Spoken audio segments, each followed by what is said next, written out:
guys, welcome to my channel. It's been a really long time since I filmed a video, I know, but a lot has changed and school has been so busy, so I haven't really had time to film. And today I just want to film a really quick video about how I do my bullet journaling. I know that it's a little bit late filming this, and I'm also filming this on my phone, so please bear with me for the quality and as well as everything. I'm also not that creative, so like the journal, please do not expect anything fancy and artsy. It's just something that's easy to do. So if you're just starting out bullet journaling, or if you are someone who's so busy all the time like me, this may be useful to you. Okay, so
this is March, and here I have a quote that says, "Not knowing is a step toward new knowledge." And I really like this quote because honestly sometimes I get frustrated by like how much I don't know, that I forget that like not knowing is part of the fun, is part of learning. So yeah, that's just to remind me that it's okay to not know stuff.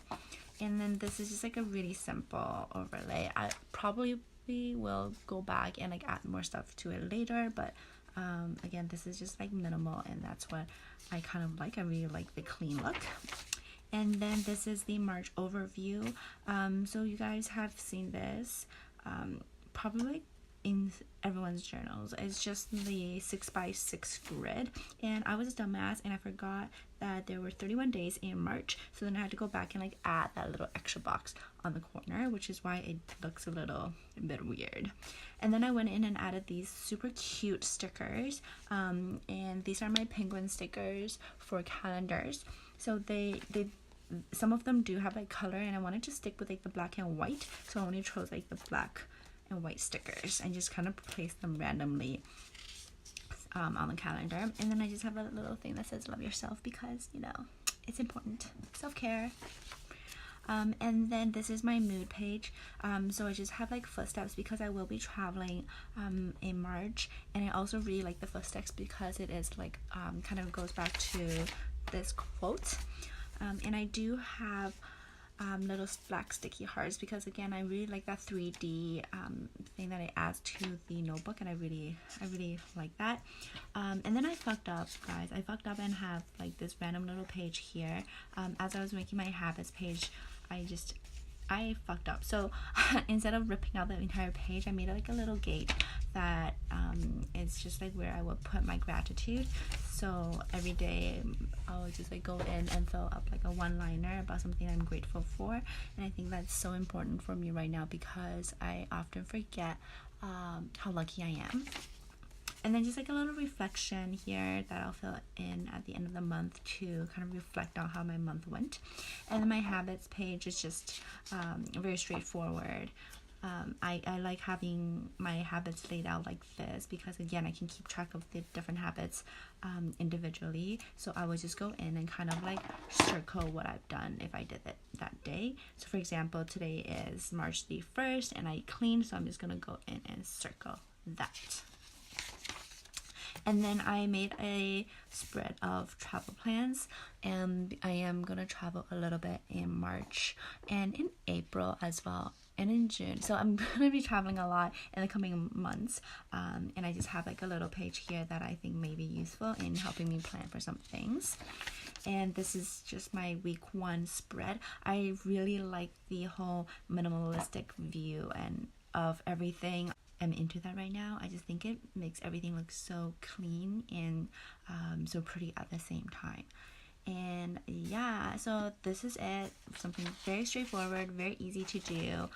Took about like 20 minutes honestly to make it, and it's not that hard. And again, I'm not that creative, so like all of this, there's like literally nothing unique about it, but it's just something that I think is fun and easy to do.